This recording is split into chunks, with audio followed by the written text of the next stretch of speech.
Hello everybody. कैसे हैं आप? भाई बड़ा कन्फ्यूज़न है कि सर एग्ज़ाम ऑफलाइन होगी या ऑनलाइन होगी। देखिए, एग्ज़ाम चाहे ऑफलाइन हो तो भी ठीक है, ऑनलाइन हो तो भी ठीक है, हमें तैयारी दोनों तरह से करनी है। अब आप कह रहे हो कि सर एमसीक्यूज़ की तैयारी कैसे करें, तो कोई टेंशन लेने की ज़रूरत नहीं है।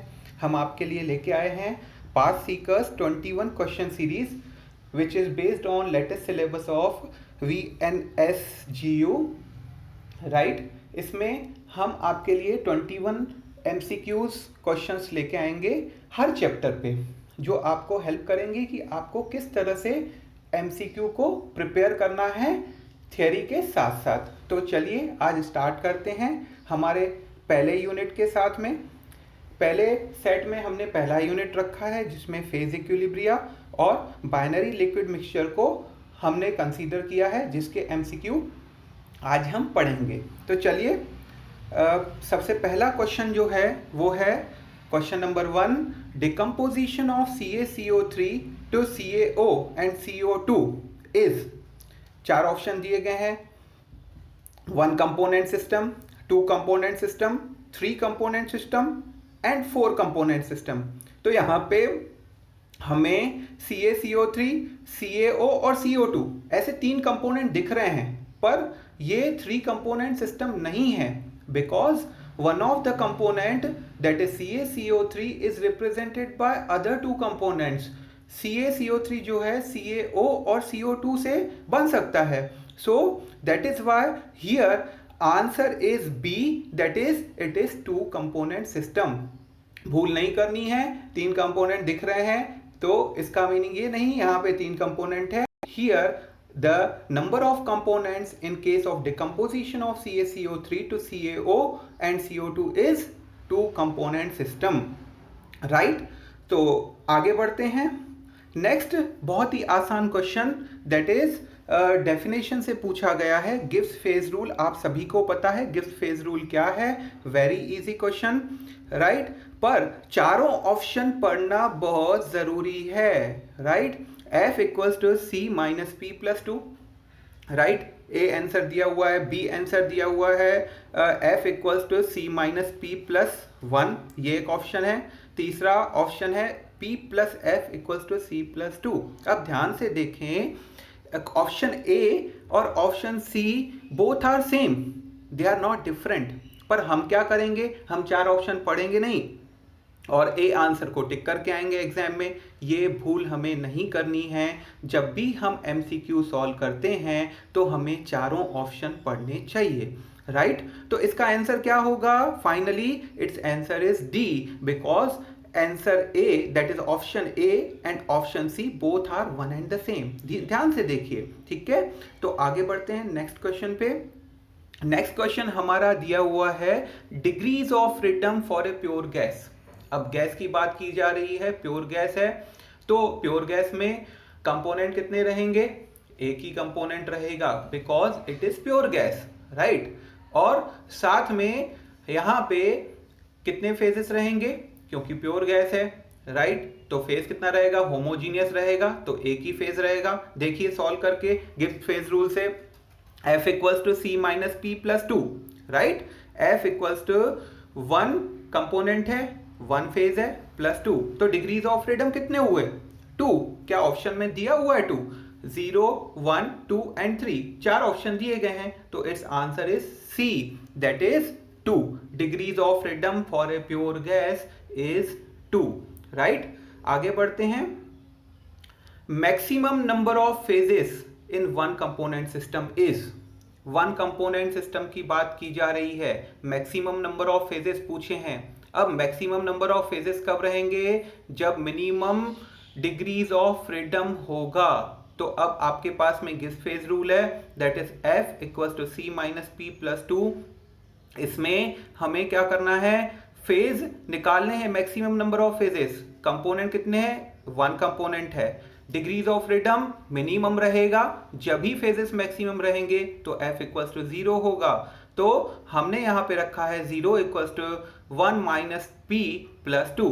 इसे सॉल्व करेंगे तो P इक्वल्स टू 3 आएगा, That means what? Three phases come in coexistence together, right? So maximum how many number of phases? 3 phases. अगर आपको वाटर सिस्टम का एग्जाम्पल याद होगा तो आपने देखा होगा जब ट्रिपल पॉइंट आता है 3 फेजेस एक साथ आ जाते हैं और डिग्रीज ऑफ फ्रीडम क्या होता है?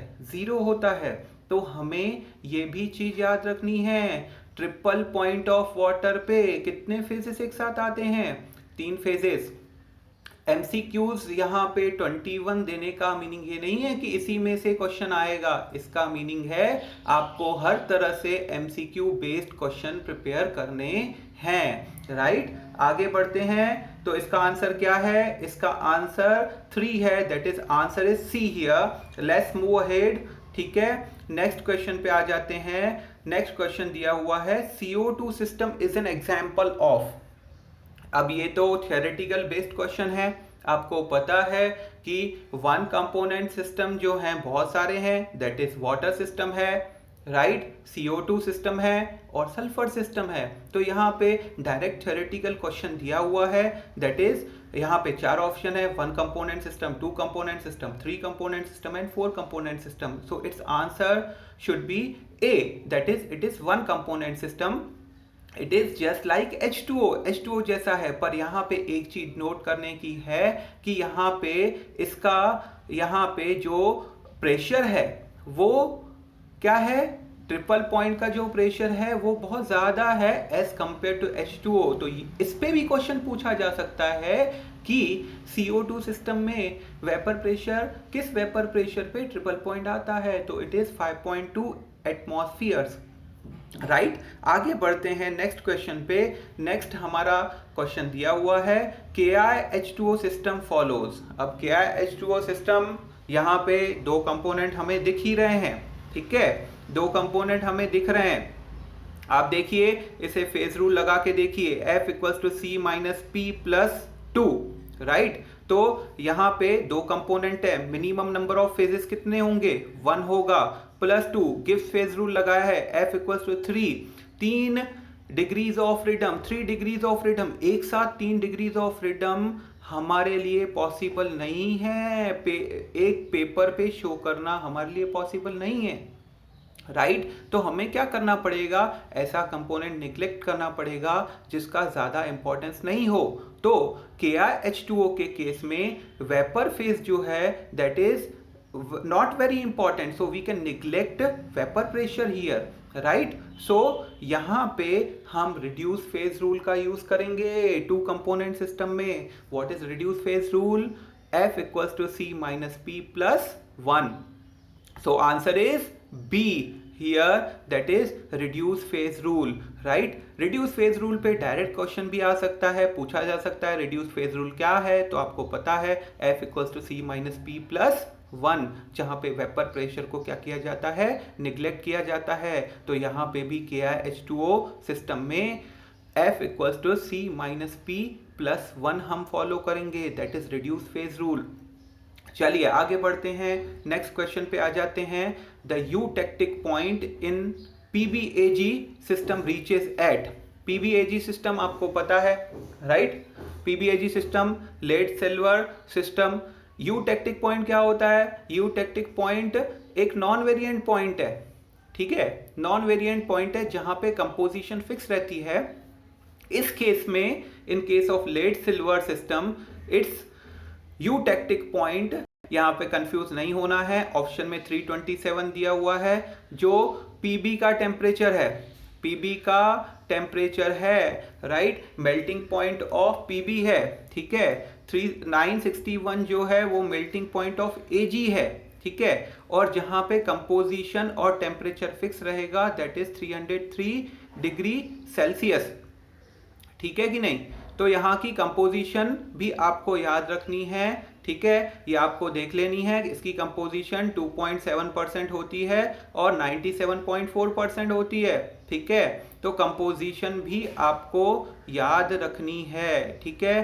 पर यहाँ पे जितना पूछा है, यूटेक्टिक पॉइंट हमसे पूछा है, तो it is 303 degree Celsius, right? So answer, correct answer is B.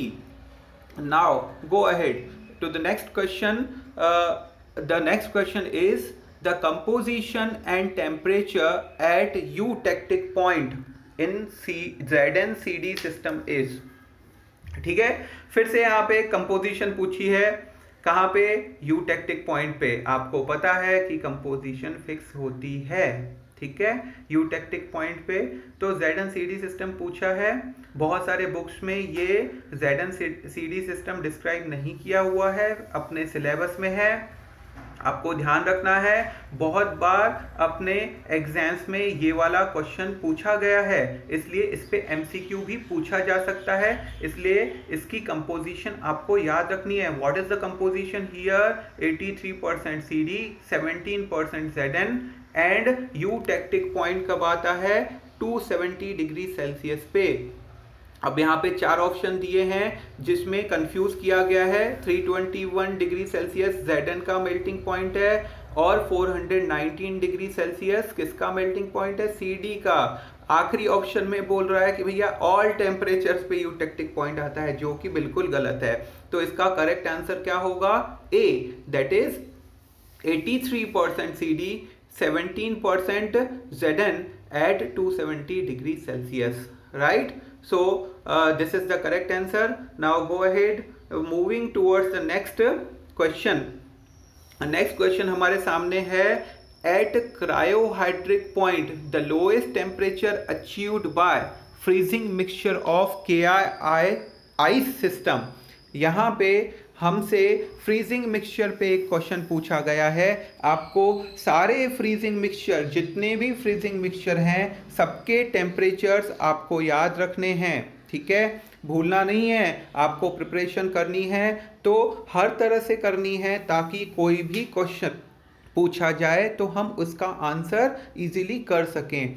तो यहाँ पे हमें KI सिस्टम पूछा है, ठीक है। KI सिस्टम में यहाँ पे क्रायोहाइड्रिक पॉइंट पूछा है कि इस फ्रीजिंग मिक्सचर में लोएस्ट टेम्परेचर कितना आता है क्रायोहाइड्रिक पॉइंट पे, राइट। सो यहाँ पे क्रायोहाइड्रिक टेम्परेचर बेसिकली पूछा जा रहा है, तो इसका जो आंसर है ये फिक्स्ड है, ये यहाँ पे थ्योरी से आपको मिलेगा। इसका आंसर जो है यहाँ पे 4 आंसर्स दिए हुए हैं, बहुत पास के आंसर्स दिए हुए हैं, इसलिए जिसे थ्योरी अच्छे से पता होगी वही इसका आंसर दे सकता है। Its answer is D, that is -23 degree Celsius, right. So it is example of freezing mixture. Now moving ahead towards next question, ठीक है। यहाँ पे MGZn system is an example of system with. अब MGZn system, ये भी 2 examples हैं solid mixtures के हमारे इसमें, right, with congruent melting point and incongruent melting point. तो यहाँ पे MGZn सिस्टम जो है वो किसका एग्जाम्पल है? कॉन्ग्रुएंट मेल्टिंग पॉइंट का, बिकॉज यहाँ पे इसका जो मिक्सचर बनता है MGZn2, वो उसका भी शार्प मेल्टिंग पॉइंट होता है, that is it is an example of congruent melting point. Direct theoretical question है, आंसर इज A।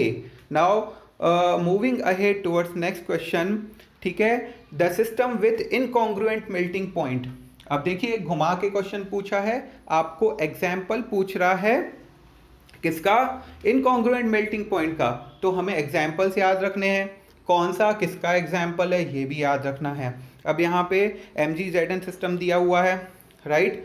दूसरा ऑप्शन दिया हुआ है NaClH2O सिस्टम, तीसरा बोथ, और fourth none of the above, ठीक है। तो यहाँ पे हमें ध्यान रखना है कि हमें कोई तुक्का नहीं मारना है, हमें पता होना चाहिए कि इसका एग्जाम्पल कौन सा है। सो इनकॉन्ग्रुएंट मेल्टिंग पॉइंट का एग्जाम्पल है NaClH2O, राइट। वाई? तो इसका आंसर एक्सप्लेनेशन नीचे दिया हुआ है। क्या एक्सप्लेनेशन है? कि यहाँ पे कंपाउंड डिकम्पोज हो जाता है बिफोर इट्स मेल्टिंग पॉइंट, ठीक है। तो इसलिए ये एग्जाम्पल है इनकॉन्ग्रुएंट मेल्टिंग पॉइंट का, राइट। अब आगे बढ़ते हैं नेक्स्ट क्वेश्चन पे। Ideal solution suggest that. Ideal solutions की बात की गई है। आइडियल सॉल्यूशंस की डेफिनेशन, इसका कैरेक्टरिस्टिक्स आपको पता है। यहाँ पे delta H of mixing zero है। बी ऑप्शन दिया है डेल्टा वी ऑफ मिक्सिंग भी जीरो है, ये भी करेक्ट है। तीसरा ऑप्शन जो दिया हुआ है, ध्यान से देखें, it is mathematical expression of Raoult's law, तो राउल्स लॉ भी फॉलो करता है, इसलिए इसका आंसर आ जाएगा D. The correct answer is D, that is तीनों ऑप्शन यहाँ पे करेक्ट हैं। ठीक है, so it is this, these are the characteristics of ideal solution. आगे बढ़ते हैं, नेक्स्ट क्वेश्चन पे आ जाइए। Find the odd man out. Odd man out हमें फाइंड करना है। 4 ऑप्शन दिए हुए हैं, ठीक है। ए ऑप्शन है water and methanol, B option है n hexane and n heptane, C option है ethyl bromide and ethyl iodide, right. And fourth is all are correct. देखिए यहाँ पे हमें यहाँ पे डाइवर्ट किया जा रहा है ऑल आर करेक्ट देके, ठीक है, पर इसका आंसर ऑल आर करेक्ट नहीं है। ध्यान से देखिए आप, यहाँ पे वाटर एंड मिथेनॉल जो सिस्टम है वो यहाँ पे नॉन आइडियल सॉल्यूशन का एग्जाम्पल है, और दो जो बी और सी ऑप्शन है both are ideal solutions, both are ideal solutions. तो आपका काम क्या है, आइडियल सॉल्यूशन के एग्जाम्पल, नॉन आइडियल सॉल्यूशन के एग्जाम्पल याद रखने हैं आपको, ठीक है, तभी आप इसका आंसर कर पाओगे। सो यहाँ पे ऑड मैन आउट जो है वो है वाटर एंड मिथेनॉल, ठीक है, क्लियर है। आगे बढ़ते हैं, क्वेश्चन नंबर 14 में दिया हुआ है solution showing large negative deviation from ideal behaviour. Ideal behaviour से नेगेटिव डेविएशंस हो रहे हैं, ठीक है। यहाँ पे 4 ऑप्शन दिए हुए हैं। यहाँ पे याद रखना है अगर पॉजिटिव डेविएशन होते हैं तो delta of H of mixing positive और डेल्टा वी ऑफ मिक्सिंग भी पॉजिटिव। यहाँ क्या हो रहे हैं, नेगेटिव डेविएशंस हो रहे हैं, नेगेटिव डेविएशंस हो रहे हैं, तो क्या आएगा, delta H of mixing negative और डेल्टा वी ऑफ मिक्सिंग भी क्या है, नेगेटिव है, ठीक है। तो इस तरह से its correct answer is B, right, non ideal solutions with negative deviations, right? So its correct answer is B. Moving towards next question, question number 15 पे आ जाइए। यहाँ पे पूछा गया है the homogeneous mixture of liquids from which each of the liquids can be isolated in pure form is called। अब हमें पता है स्टीम डिस्टिलेशन से अगर हम दो कंपोनेंट को होमोजीनियस मिक्सचर से सेपरेट कर पाते हैं तो उसको क्या बोलते हैं, geotropic mixtures, geotropic mixtures. Clear है, ये तो डेफिनेशन है, इसलिए यहाँ पे बी ऑप्शन जो दिया हुआ है जियोट्रॉपिक मिक्सचर वो करेक्ट आंसर है, ठीक है। Next, azeotropic mixture containing 20.3% HCl and 79.7% H2O is an example of, right. तो एजियोट्रॉपिक मिक्सचर का यहाँ पे HCl और H2O का एग्जाम्पल दिया है, पूछ रहा है कि ये azeotropic mixture minimum boiling point show करता है कि मैक्सिमम बॉइलिंग पॉइंट, ठीक है। तो यहाँ पे फिर से एक थ्योरेटिकल क्वेश्चन है आपके लिए, डायरेक्ट क्वेश्चन है, 1 मार्क के लिए ये क्वेश्चन पूछा जा सकता है। तो यहाँ पे देखिए बॉइलिंग पॉइंट ऑफ वाटर जो है 373 केल्विन है, boiling point of HCl 188 kelvin है। इससे ऊपर, इन दोनों से ऊपर इसका बॉइलिंग पॉइंट है मिक्सचर का, कितना है, 383 केल्विन। सो करेक्ट आंसर क्या आएगा, that is B, azeotropic mixture with maximum boiling point, ठीक है, क्लियर है। नेक्स्ट क्वेश्चन क्या है, phenol water system is an example of system with. अब फिनॉल वाटर सिस्टम दिया हुआ है, ये जो एग्जाम्पल है ये UCST का एग्जाम्पल है, बाकी कोई भी एग्जाम्पल अपने सिलेबस में नहीं है, ठीक है। तो ऑब्वियस है इसका आंसर क्या आएगा, UCST, ठीक है। UCST पे भी कंपोजिशन फिक्स रहती है, जो आपको याद रखनी है, composition is 36.1% phenol and 63.9% water, ठीक है। तो इसको आपको याद रखना है, इसको आपको याद रखना है, कंपोजिशन भी पूछी जा सकती है एग्जाम में। सो यहाँ पे it is a example of UCST, correct answer is a, right. आगे बढ़ते हैं नेक्स्ट क्वेश्चन पे। नेक्स्ट क्वेश्चन हमारे लिए दिया हुआ है question number 18 that is phenol water system follows. अब फिनॉल वाटर सिस्टम की बात हो रही है, यहाँ पे फेज रूल डाल दिया है, ठीक है। तो आपको ध्यान रखना है ये फिनॉल वाटर सिस्टम जो है it is 2 component system, 2 component दिख रहे हैं अपने को, और साथ में क्योंकि ये पार्शियली इमिसिबल सॉल्यूशंस हैं तो फेजेस कितने रहेंगे, 2 रहेंगे। फेज रूल लगाइए, ठीक है, फेज रूल लगाइए, is C minus P plus 1, right. कौन सा फेज रूल लगेगा, reduce phase rule. 2 component system में हम पीछे देख के आए हैं कि कौन सा फेज रूल लगता है, रिड्यूस फेज रूल। तो यहाँ पे answer is B that is reduce phase rule with F equals to degrees of freedom क्या रहेगा, 1 रहेगा। एक ही डिग्री ऑफ फ्रीडम लग रहा है यहाँ पे, ध्यान रखिए, क्लियर है। आगे बढ़ते हैं नेक्स्ट क्वेश्चन पे। Common example of steam distillation is purification of aniline, ठीक है। अब यहाँ पे ट्रू फॉल्स बेस्ड क्वेश्चन पूछ लिया है, एक एग्जाम्पल दिया है हमें, स्टीम डिस्टिलेशन कर रहे हैं हम एनिलीन का, right. Steam distillation of aniline, right. Steam distillation of aniline, हम स्टीम डिस्टिलेशन इसका कर सकते हैं कि नहीं कर सकते हैं। एनिलीन एक ऑर्गेनिक कंपाउंड है, ठीक है, इसका स्टीम डिस्टिलेशन हम वाटर से कर सकते हैं, राइट। वाटर से हम इसका डिस्टिलेशन कर सकते हैं, that is steam distillation, right. So it is correct, so answer is a, true, right. Immiscible liquids with high boiling point, ठीक है, एक्सप्लेनेशन दिया हुआ है। आगे बढ़ते हैं नेक्स्ट क्वेश्चन पे। अब देखिए यहाँ पे न्यूमेरिकल्स आ गए हैं, आपको न्यूमेरिकल्स पे खास ध्यान देना है, यहाँ पे मिस्टेक नहीं करनी है। एक ही यहाँ पे फॉर्मूला बेस्ड न्यूमेरिकल इस चैप्टर में बनता है, उस फॉर्मूला को याद रखना है और हमें उसे करेक्ट तरीके से अप्लाई करना है, ठीक है। यहाँ पे मैंने 2 एग्जाम्पल्स आपके लिए दिए हुए हैं, 2 न्यूमेरिकल्स रखे हुए हैं, तो आपको दोनों अच्छे से करने हैं और भी बहुत सारे न्यूमेरिकल आपको सॉल्व करके देखने हैं। यहाँ पे क्या पूछा गया है देखिए, steam distillation of nitrobenzene is carried out at 99.2 degree Celsius. 99.2 degree Celsius पे हम क्या कर रहे हैं, स्टीम डिस्टिलेशन कर रहे हैं नाइट्रोबेंजीन का, and 1 atm pressure, 1 atmospheric pressure that is 760 mm of Hg, याद रखना है, ठीक है। The vapour pressure of water at this temperature is 739 mm, water का वेपर प्रेशर हमें दिया हुआ है 739 mm।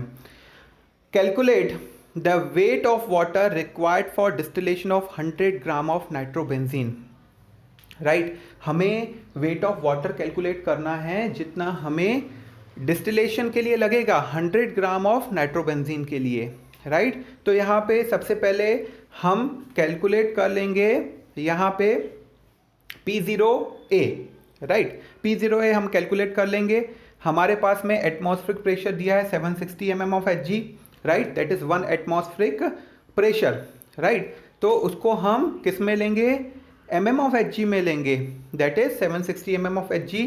वाटर का वेपर प्रेशर दिया है 739, तो हमें वेपर प्रेशर किसका मिल जाएगा, हमें यहाँ पे हमें नेक्स्ट जो कंपोनेंट है, राइट, उसका वेपर प्रेशर हमें मिल जाएगा। देयरफॉर यहाँ पे उसका वेपर प्रेशर क्या दिया हुआ है हमारे पास में, it is 21 mm of Hg हमने कैलकुलेट किया है, ठीक है, हमने कैलकुलेट किया है, ठीक है। तो यहाँ पे WW डिवाइडेड बाय WA एक ऑर्गेनिक कंपोनेंट है, ठीक है, ऑर्गेनिक कंपोनेंट है, नाइट्रोबेंजीन है, ठीक है। तो यहाँ पे इसको आप कैलकुलेट कर लीजिए, क्या आता है, MW multiply by P0W divided by MA multiply by P0A। यहाँ पे हमने हमारे पास में वेट ऑफ किसका दिया हुआ था, ऑर्गेनिक कंपोनेंट दिया हुआ था, उसको हमने रख दिया है इक्वल्स टू 739 हमारे पास में प्रेशर था वाटर का मॉलिक्यूलर वेट आपको पता है, डिवाइडेड बाय हमने वेपर प्रेशर और किसका निकाल लिया था, हमने ऑर्गेनिक कंपोनेंट का वेपर प्रेशर निकाल लिया था, उससे हमने रख दिया है मल्टीप्लाई बाय उसका मॉलिक्यूलर वेट, ठीक है। तो निकल गया आंसर, इसको आपको कैलकुलेट करके देखना है। Its answer is 514 gram, right, correct. आगे बढ़ते हैं। नेक्स्ट क्वेश्चन दिया हुआ है, a mixture of water and aniline boils at 98.5 degree Celsius. ठीक है, मिक्सचर ऑफ एनिलीन दिया हुआ है, वाटर एंड एनिलीन जो बॉयल होता है 98.5 डिग्री सेल्सियस पे। The vapour pressure of water at this temperature is 717 mm of Hg। यहाँ पे वाटर का वेपर प्रेशर दिया हुआ है। Find the ratio of aniline water in distillate if atmospheric pressure is 760 mm of Hg। ठीक है, तो यहाँ पे रेशियो फाइंड करना है एनिलीन वाटर सिस्टम का। एनिलीन वाटर सिस्टम का क्या फाइंड करना है, यहाँ पे रेशियो फाइंड करना है। ठीक है, तो हमारे पास में एटमॉस्फेरिक प्रेशर दिया हुआ है। ठीक है, एटमॉस्फेरिक प्रेशर दिया हुआ है, क्लियर है। और क्या दिया हुआ है, हमारे पास में वेपर प्रेशर ऑफ वाटर दिया हुआ है। आपको एनिलीन का क्या कैलकुलेट करना है, वेपर प्रेशर कैलकुलेट कर लेना है। ठीक है, अब इसके बाद क्या करेंगे, हमारा फॉर्मूला है। ठीक है, weight of water divided by weight of organic component equals to molecular weight of water multiply by vapour pressure of water divided by molecular weight of organic component multiply by vapour pressure of organic component. इसमें जब आप ये रखेंगे तो यहाँ पे आपको 3.3 मिलेगा, राइट। पर हमने वाटर ऊपर रखा है और हमें क्वेश्चन में क्या पूछा है, एनिलीन वाटर। ठीक है, तो क्या होगा, इसको हम क्या कर देंगे, उल्टा कर देंगे, दैट इज 1:3। तो इट्स आंसर इज 1:3। ठीक है, ध्यान रखना है, गड़बड़ नहीं करना है, 3:1 नहीं लिख के आना है, राइट। एनिलीन वाटर पूछा है, किसका रेशियो पूछा है, एनिलीन और वाटर का रेशियो पूछा है। ठीक है, तो एनिलीन वाटर का रेशियो क्या आ जाएगा, 1:3।